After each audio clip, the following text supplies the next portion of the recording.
when the outbreak of war was announced, can you remember how your parents reacted to that? We were listening round the radio, I think. A picture has been round the radio in the kitchen. And I think the devastation of it, not again. I can remember my father saying, not again. Because the First War took the Powells. And so, as you remember, or as you've read about, the Powells were street boys. They took the whole street into the forces. So when the devastation of death, every other house or every house was hit. And I think that was his reaction. Not again. Can I join up? How old am I? Well, of course, he was born in 1896. So he was coming up to an older age for joining up, although they did take them up to 40 eventually, yes. I think my mother and father felt it very badly. So how did your mother react to it? She reacted badly too, because she'd been in the munitions in the First War at Morecambe, well, it was at Lancaster, and she said, you know, all the young people's lives are going to change again, because they had lived through that. And really, that time wasn't a long time, was it? Between 1918 and 1939, no. You've described what your father did during the war. What did your mother do? My mother worked during the war. She went first of all voluntary to the local hospital, which was turned over for troops. And she gave her time then working in the hospital, serving teas, helping them to write their letters home, reading to them.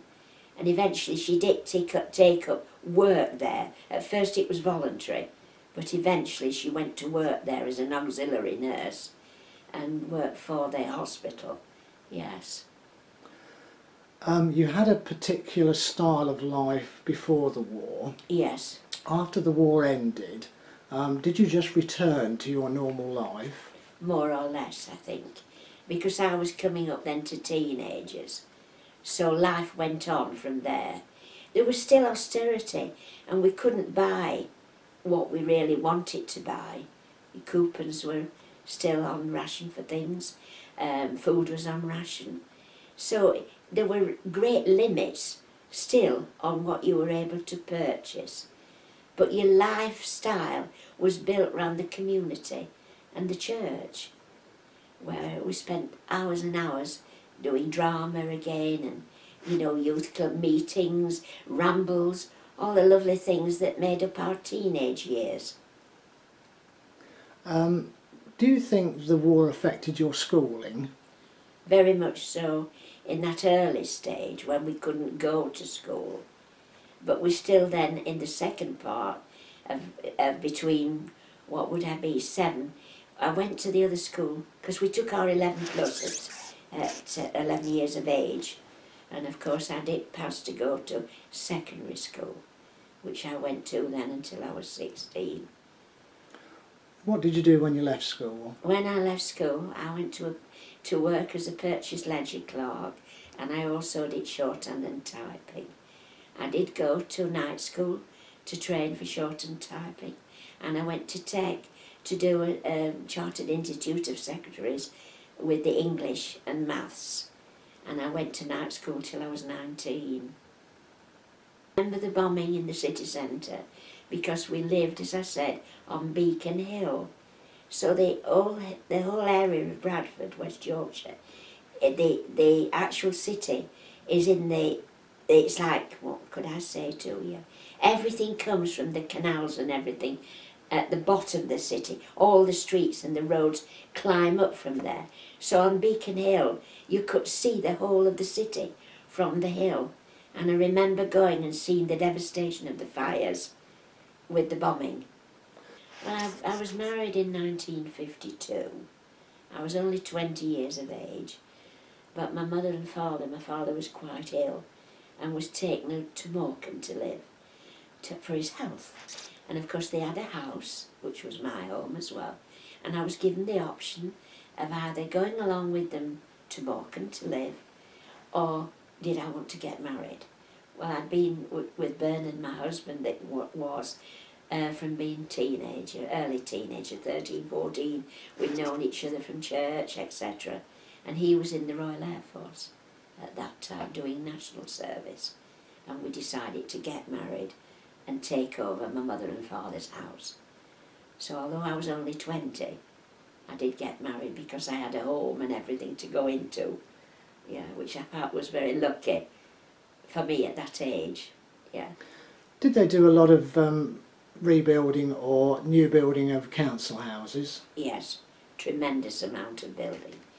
It was a sad time really, because there were the old, in the city centre, coming up from the city centre, there were cottage houses or back-to-back houses as they would know, with great friendship and companionship.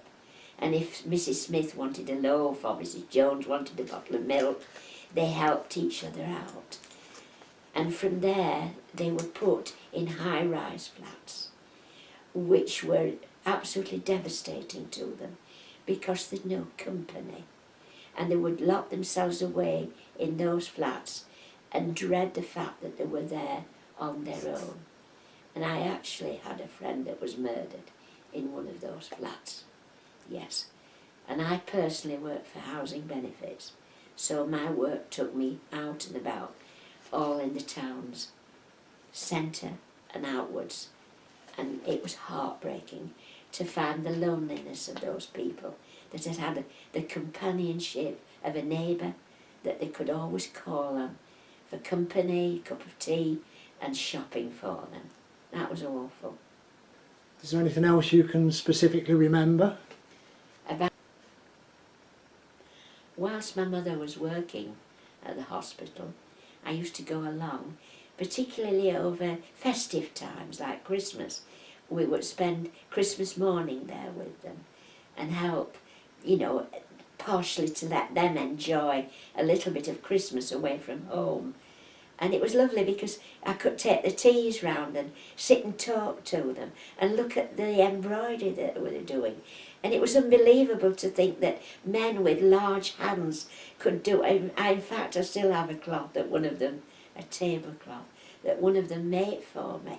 It was wonderful to think that they could thread a needle and do such neat sewing. And I think they appreciated me being there as a young girl, just able to talk to them, along with my mum. So I got something from it. I do remember I used to say, can I come along please, you know, and really enjoy it.